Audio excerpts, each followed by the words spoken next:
وَإِذْ أَخَذَ اللَّهُ مِيثَاقَ النَّبِيِّينَ، اور وہ وقت یاد کرو جب اللہ تعالیٰ نے پختہ عہد لیا تھا نبیوں سے. یہ نبیوں کی ارواح سے اللہ تبارک و تعالیٰ نے ایک عہد لیا تھا. کیا عہد لیا تھا؟ لَمَا آتَيْتُكُم مِّن كِتَابٍ وَحِكْمَةٍ، جب کبھی میں تمہیں عطا کروں کتاب اور حکمت. ثُمَّ جَاءَكُمْ رَسُولٌ مُصَدِّقٌ لِّمَا مَعَكُمْ، اور پھر تمہارے پاس رسول تشریف لے آئے کوئی جو اس چیز کی تصدیق کر دے جو تمہارے پاس ہے. لَتُؤْمِنُنَّ بِهِ وَلَتَنْصُرُنَّهُ، تو تم ضرور اس رسول پر ایمان لانا اور ان کی مدد بھی کرنا. دعوت کے کاموں میں اور تبلیغ کی سرگرمیوں میں ایک نبی کو یہ حکم دیا جا رہا ہے کہ جب کبھی تمہارے زمانے میں کوئی اور نبی آ جائے تو تم نے اس کی بھی تصدیق کرنی ہے. جیسا کہ عیسیٰ علیہ السلام کے زمانے میں سیدنا یحییٰ جب آئے تو یحییٰ علیہ السلام نے حضرت عیسیٰ علیہ السلام کے نبی ہونے کی تصدیق کی. تو انبیاء کرام ایک زمانے میں کئی انبیاء بھی آتے رہے، وہ سب کے سب ایک دوسرے کی تصدیق کرتے تھے. لوط علیہ السلام نے ابراہیم علیہ السلام کی تصدیق کی، ابراہیم علیہ السلام نے لوط علیہ السلام کی تصدیق کی.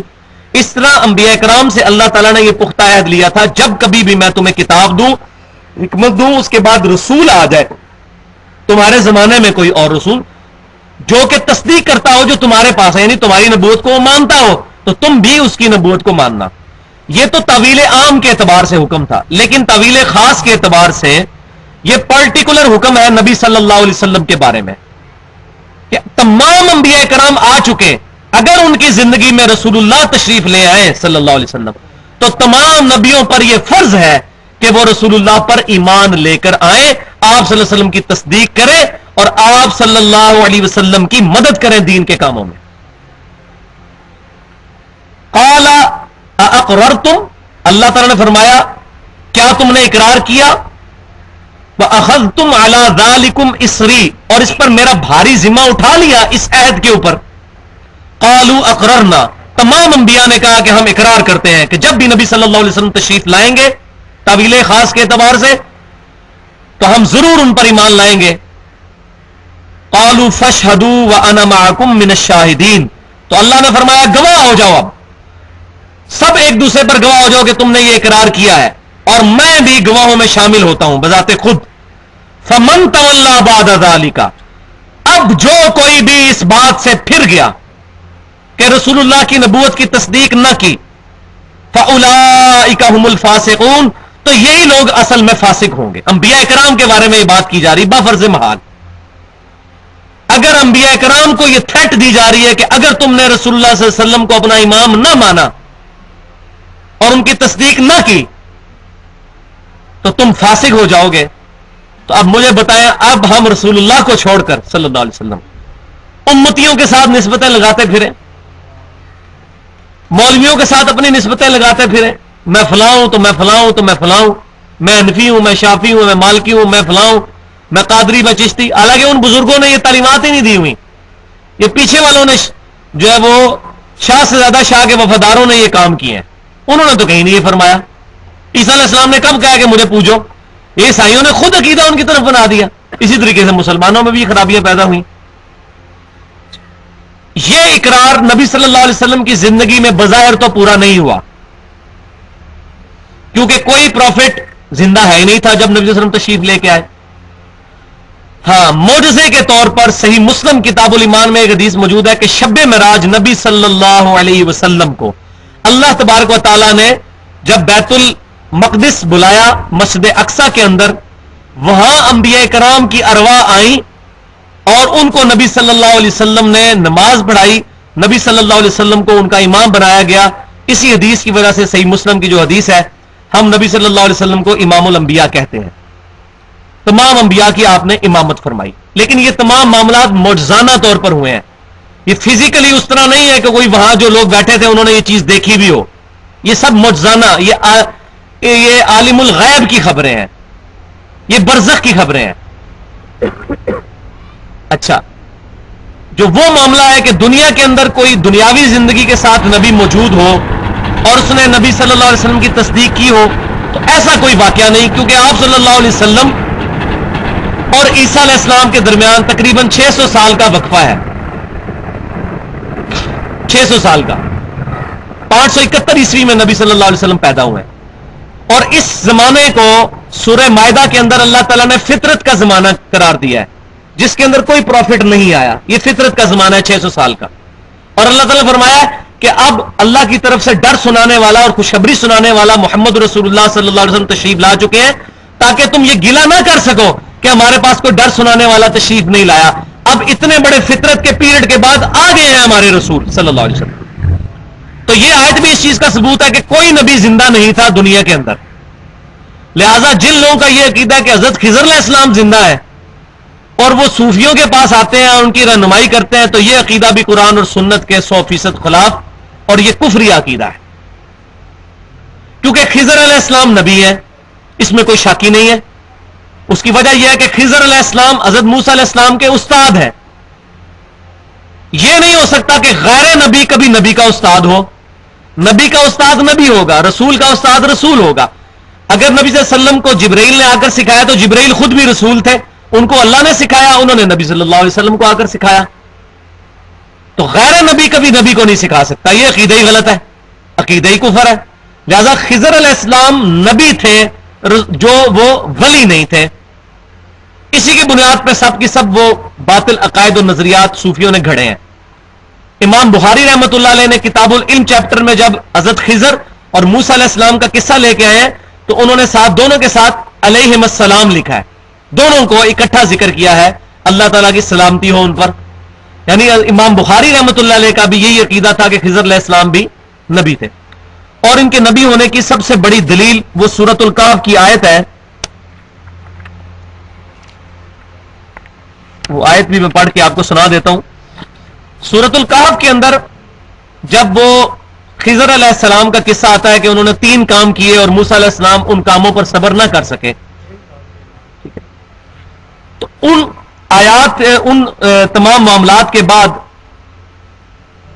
خضر علیہ السلام نے کیا کہا،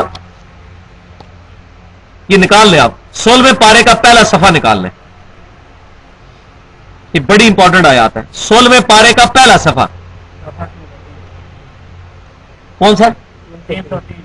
303 سی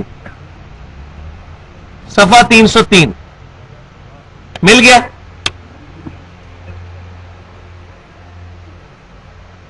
آیت نمبر ہے 82. وَأَمَّا الْجِدَارُ فَكَانَ لِغُلَامَيْنِ يَتِيمَيْنِ فِي الْمَدِينَةِ مل گیا.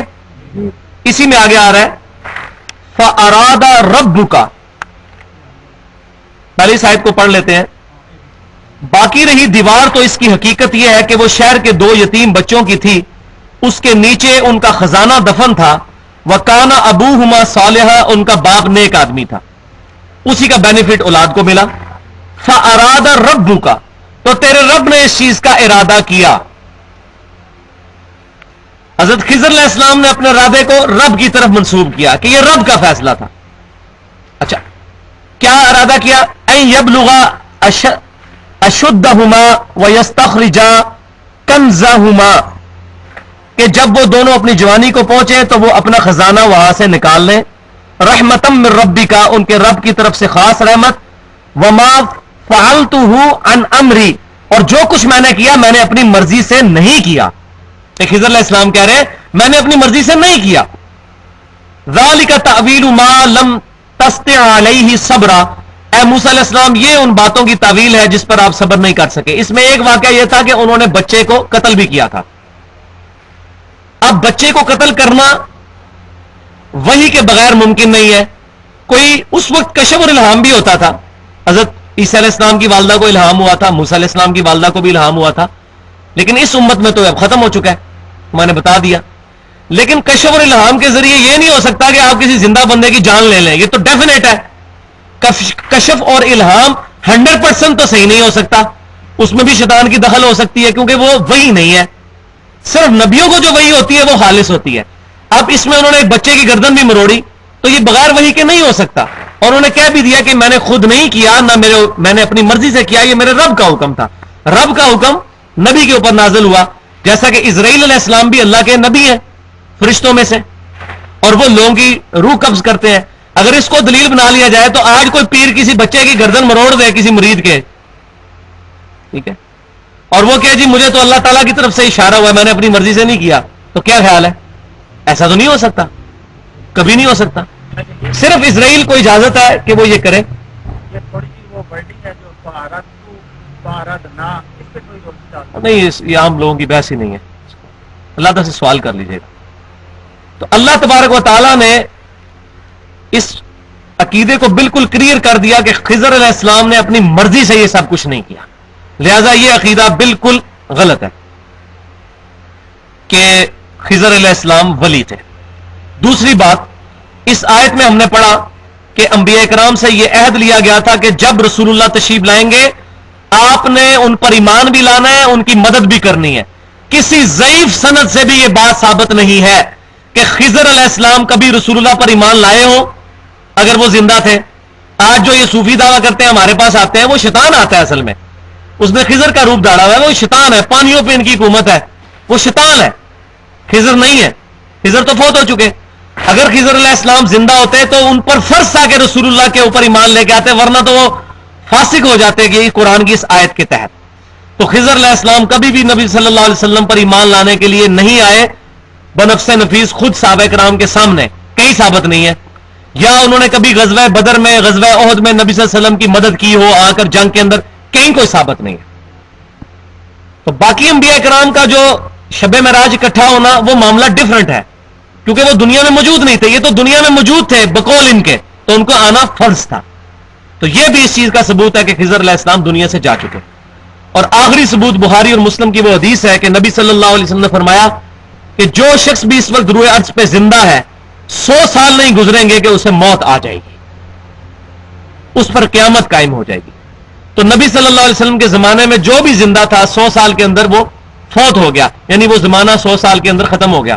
اب تو 100 سال بھی نہیں لگتے، 70-80 سال کے اندر ایک جنریشن ختم ہو جاتی ہے، نئی جنریشن آ جاتی ہے.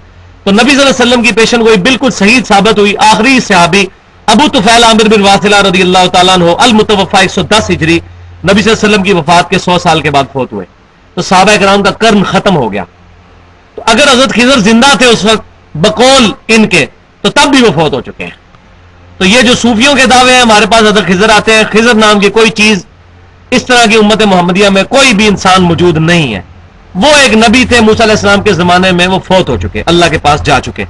لہذا یہ عقیدہ بھی میں نے اس حوالے سے آج کلیئر کر دیا، کیونکہ اس کے اوپر سب کے سب لوگوں نے اپنی بنیاد بنائی ہوئی ہے. دوسرا، اس آیت سے یہ بھی پتہ چلا کہ نبی صلی اللہ علیہ وسلم پر اگر ایمان لانا باقی انبیاء کے لیے ضروری ہے تو ان کے ماننے والوں کے لیے بھی ضروری ہے. لہذا صحیح مسلم کتاب الایمان میں یہ حدیث موجود ہے کہ نبی صلی اللہ علیہ وسلم نے فرمایا، جس یہودی یا عیسائی نے میرے بارے میں سن لیا کہ میں اللہ کا پیغمبر ہوں اور وہ مجھ پر ایمان نہ لایا تو وہ دوزخ میں جائے گا. لہذا آج نبی صلی اللہ علیہ وسلم پر ایمان لانا بھی ضروری ہے دوسرے انبیاء کے امتیوں کے لیے بھی.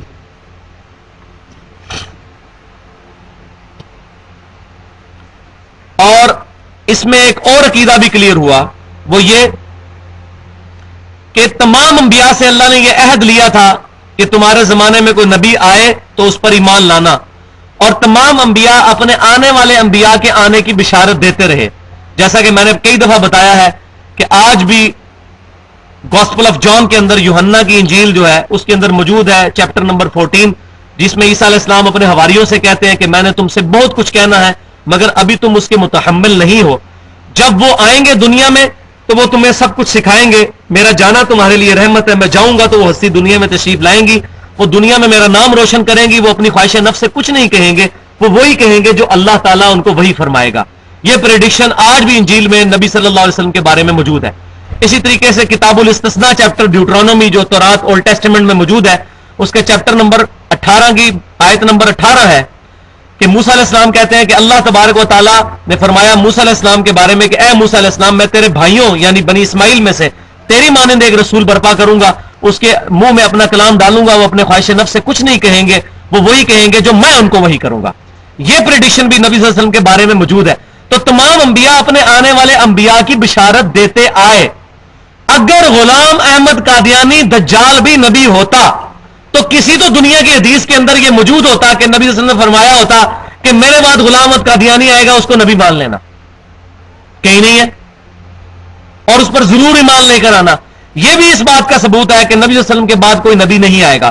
بخاری اور مسلم کی متفق علیہ حدیث ہے کہ نبی صلی اللہ علیہ وسلم نے فرمایا قیامت اس وقت تک قائم نہیں ہوگی جب تک 30 جھوٹے دجال نہ پیدا ہوں جو یہ دعویٰ نہ کرنے لگ پڑے کہ میں اللہ کا نبی ہوں. ہر بندہ یہ دعویٰ کرے گا.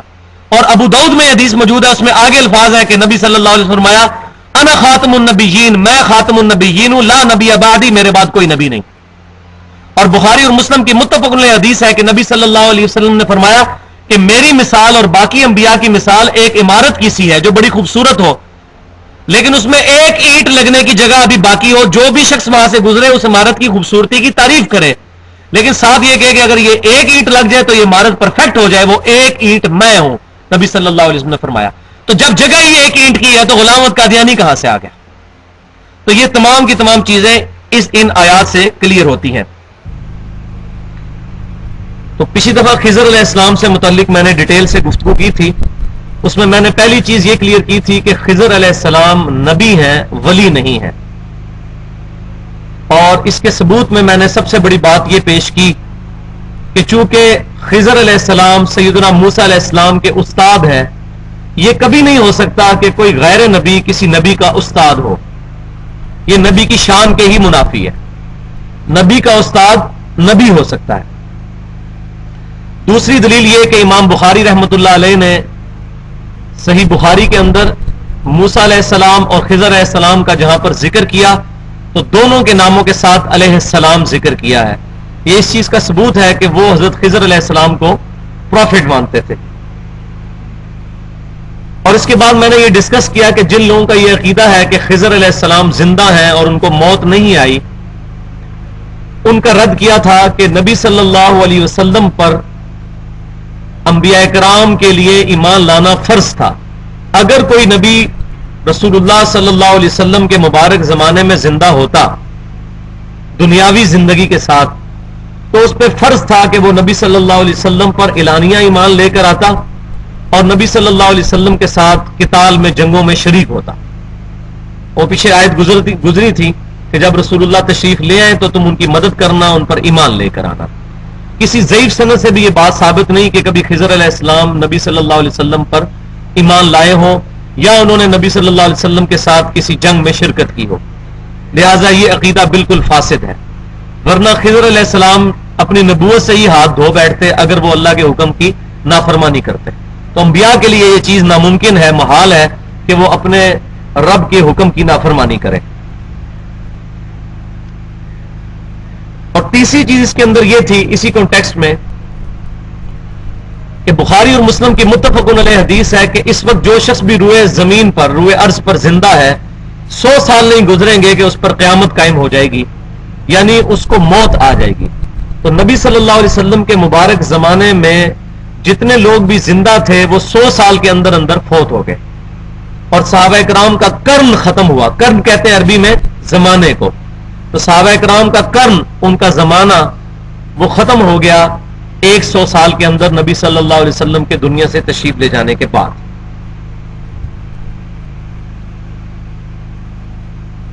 چوتھی چیز اس کے اندر یہ کہ کئی صوفیاء ہیں جو یہ دعویٰ کرتے ہیں کہ ہمیں خضر علیہ السلام ملتے ہیں اور خضر علیہ السلام ہماری رہنمائی فرماتے ہیں جیسا کہ موسیٰ علیہ السلام کی رہنمائی کی تھی, اور وہ اس بنیاد کے اوپر شریعت کا مذاق اڑاتے ہیں اور کہتے ہیں کہ ہم اہل معرفت ہیں. اور جب ان کا رد کیا جاتا ہے کتاب و سنت سے تو وہ کہتے ہیں علم بس کریو یار, حالانکہ ہمارے پورے کا پورے دین کی بنیاد ہی علم پر ہے. انما یخشی اللہ من عبادہ العلماء, اللہ کی معرفت اہل علم کو ہے, علم کے بغیر کوئی چیز نہیں ہے. اور یہ جو لوگ علم کی تذلیل کرنے کے لیے کہتے ہیں جی شیطان بھی بہت بڑا عالم تھا, بھائی یہ کوئی ثابت نہیں ہے کہ شیطان عالم تھا. شیطان بہت بڑا جاہل تھا. عالم ہوتا, عالم جبرائیل علیہ السلام تھے جو اللہ کے حکم کو مانتے ہوئے انہوں نے حضرت آدم علیہ السلام کو سجدہ کیا. عالم تو سارے فرشتے تھے جنہوں نے علم کی بنیاد پر اللہ تعالیٰ کے حکم کو مانا. جو اللہ تبارک و تعالیٰ کے حکم کو نہ مانے وہ تو جاہل ہے, وہ عالم کہاں سے ہو سکتا ہے؟ شیطان کوئی عالم نہیں تھا, وہ جاہل تھا. تو یہ میرا اپنا گمان یہ ہے اور میرا یہ اپنا اجتہاد ہے کہ یہ جو خضر ان کو ملتا ہے یہ بیسیکلی شیطان ہے جس نے حضرت خضر علیہ السلام کا روپ دھاڑا ہوا ہے. یہی وجہ ہے کہ نبی صلی اللہ علیہ وسلم اور صحابہ کرام علیہ رضوان کو کبھی بھی خضر آ کے نہیں ملے، نہ ان کی کوئی رہنمائی کی اس معاملے میں، ورنہ تو ہوتا کہ جب بخاری اور مسلم کی متفق علیہ حدیث ہے کہ صحابہ کرام علیہ رضوان میں اختلاف ہوا خلافت کے مسئلے میں، تو خضر علیہ السلام وہاں آ جاتے، ان کو مشورہ دیتے آ کر، کوئی تو ایسا مسئلہ ہوتا، کسی صحیح سند کے ساتھ کوئی حدیث تو ایسی موجود ہوتی، تو کوئی ایسی حدیث موجود نہیں ہے، لہذا یہ شیطان ہے۔ اور اس کے ثبوت میں وہ بھی حدیث ہے کہ ان صوفیاء کا یہ کہنا ہے کہ خضر علیہ السلام کی حکومت پانیوں پر ہے، پانی پر حکومت ہے حضرت خضر علیہ السلام کی۔ تو پانیوں پہ کس کی حکومت ہے؟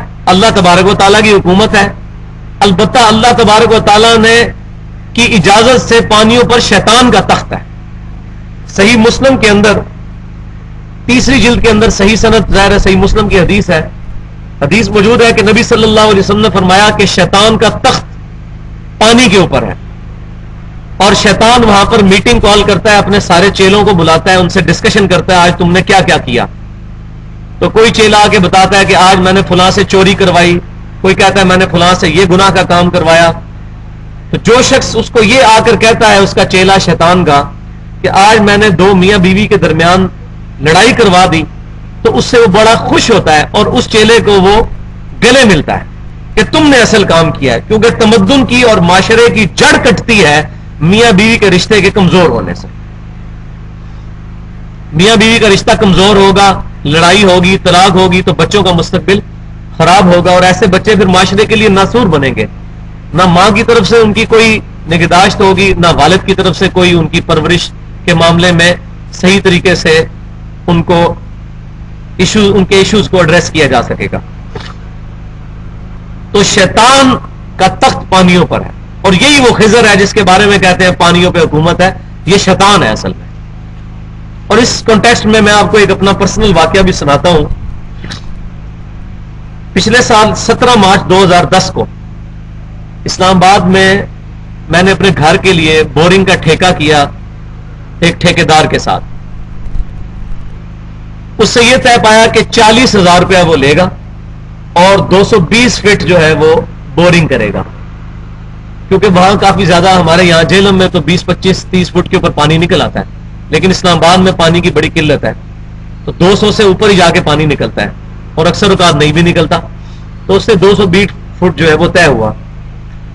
تو تقریباً 35 دن تک اس نے جو ہے وہ کھدائی کی، اور 220 فٹ جو ہے کھودا، پانی کا ایک ذرہ تک نہیں آیا تھا، ایون سینڈ بھی نہیں تھی زمین کے اندر، تو امید لگ جاتی کہ پانی نکلے گا۔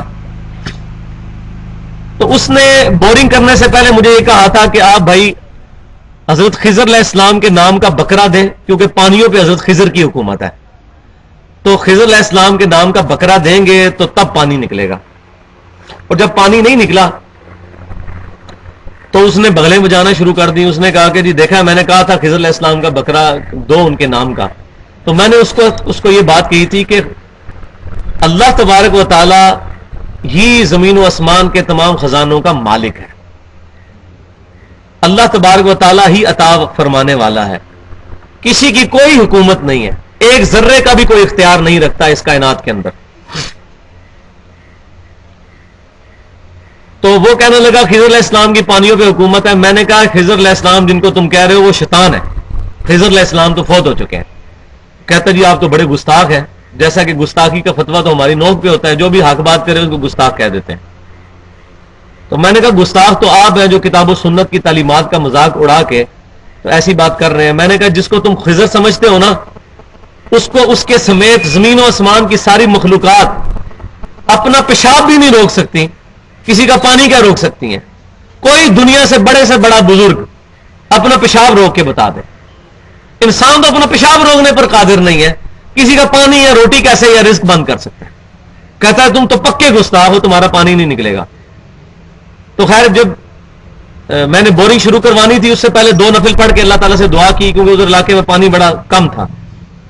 جب 220 فٹ تک بورنگ کر لی، پانی نہیں نکلا، اس نے کہا جی دیکھا، میں نے کہا تو کہتا جی اب تو وقت نکل چکا ہے، اب تم خضر علیہ السلام کے نام کا بیل بھی دو گے تب بھی پانی نہیں نکلے گا، تم نے گستاخی کی ہے۔ تو بورنگ کا ٹھیکہ ختم ہو چکا ہے، اب اگر تم نے مزید آگے بورنگ کروانی ہے تو 1500 روپیہ ایک دن کے چارج ہوں گے۔ تو میں نے کہا ٹھیک ہے 1500 روپیہ ایک دن کا. تو اس نے اگلے دن پھر 1500 پر ڈے کے اوپر ٹھیکہ کیا. اگلے دن آ کر اس نے 8 فٹ جو ہے کھدائی کی تو 228 فٹ جو ہے وہ بور ہوا لیکن پانی نہیں نکلا. اس دوران وہ کہنے لگا جی ادھر ایک مائی ہے جی وہ پانی دم کر کے دیتی ہے, وہ ایسے بور میں پھینکے تو پانی نکل آتا ہے. میں نے کہا یار تم میرا پانی نہ نکلے لیکن میں نے اپنا ایمان تو برباد نہیں کرنا, میرا یہ عقیدہ ہی نہیں ہے. پانی دینا نہ دینا یہ تو اللہ کی مرضی ہے, لیکن یہ حرکت میں نے نہیں کرنی جو تم مجھے اس طرح اوٹ پٹانگ مشورے دے رہے ہو. اچھا اگلے دن جب دوسرا دن, پہلی دیہاڑی اس کو 1500 دی, اس سے اگلا دن آیا تو صبح سویرے 8 بجے جب اس نے بورنگ کا کام شروع کیا, روزانہ تقریباً وہ 12 گھنٹے بورنگ کرتا تھا. 35 دن تک کی اس نے, کیونکہ پتھر آتے ہیں اور بعض اوقات ایک پتھر کو ریموو کرتے ہوئے بھی 8-10 دن لگ جاتے ہیں, پتھر کو توڑنا پڑتا. وہاں 5 پتھر جو ہیں وہ ٹوٹے. اگلے دن آ کے اس نے صبح بورنگ کے لیے جیسے ہی پہلی دفعہ وہ بورنگ کا انسٹرومنٹ ڈالا تو پتھر کٹا اور اس نے جب کھینچا تو 50 فٹ پانی نیچے کھڑا ہو چکا ہوا تھا. یعنی پتھر کے ہٹنے کے بعد پانی زمین سے نکلا, اور یہ پانی جو پتھر کے نیچے سے نکلتا ہے یہ پانی کبھی بھی گرمیوں میں خشک نہیں ہوتا. جیسا کہ آپ کے جسم میں بھی آپ دیکھیں کہیں سوئی داخل کرے تو خون نکلتا ہے, لیکن اگر وہ سوئی کسی رگ کے اوپر جا کے لگے نا تو خون بڑے پریشر سے نکلتا ہے. اس طرح زمین کے نیچے بھی اللہ تبارک و تعالیٰ نے دریا اور رگیں پانی کی بھائی ہوئی ہیں. اگر وہاں جا کے آپ کا بور اتر جائے تو وہ پانی بڑے پریشر سے نکلتا ہے اور کبھی خشک بھی نہیں ہوتا.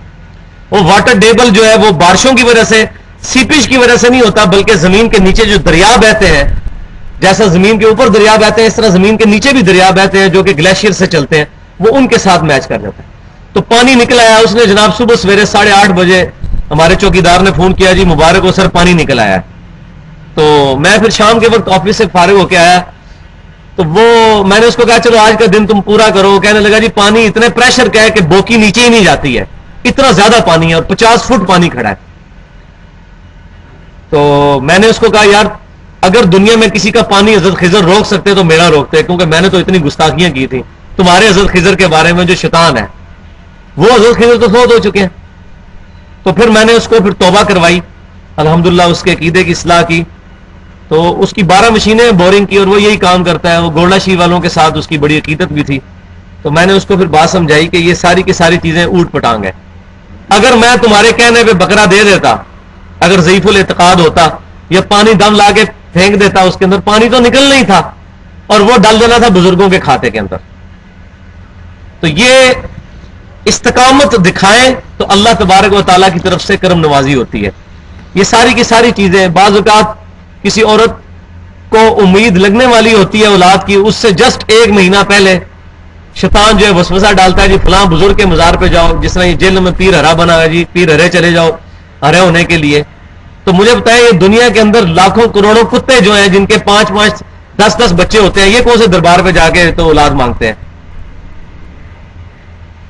سانپوں کے کتنے بچے نکلتے ہیں, یہ کس مزار پہ جا کے منت مانگتے ہیں؟ یہ تمام کی تمام چیزیں جو ہیں وہ فرسودہ خیالات اور قرآن و سنت کی تعلیمات کے منافی ہیں. تو الحمدللہ 23 اپریل 2010 کو پھر جمعۃ المبارک کے دن یہ پانی نکلا.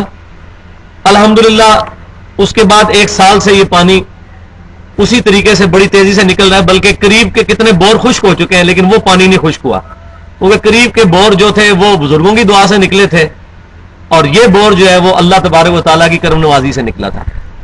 کیونکہ جب کوئی شخص, جیسے سورۃ الانعام میں آتا ہے کہ مشرکین مکہ کہتے تھے یہ چیزیں تو اللہ کے لیے خاص ہیں, یہ ہمارے بتوں کے لیے خاص ہے, اور یہ جو اللہ کے لیے چیزیں ہیں ان کے ساتھ ہم اپنے بتوں کی بھی نیت کرتے ہیں. تو اللہ تعالیٰ فرماتا ہے خالصتاً میری نیت کرو, اگر اس کے ساتھ چیزیں ایڈ کرو گے تو یہ باقی چیزیں بھی اور اپنے بتوں کو ہی دے دو, میری بارگاہ میں کوئی ایسی چیز قابل قبول نہیں ہے.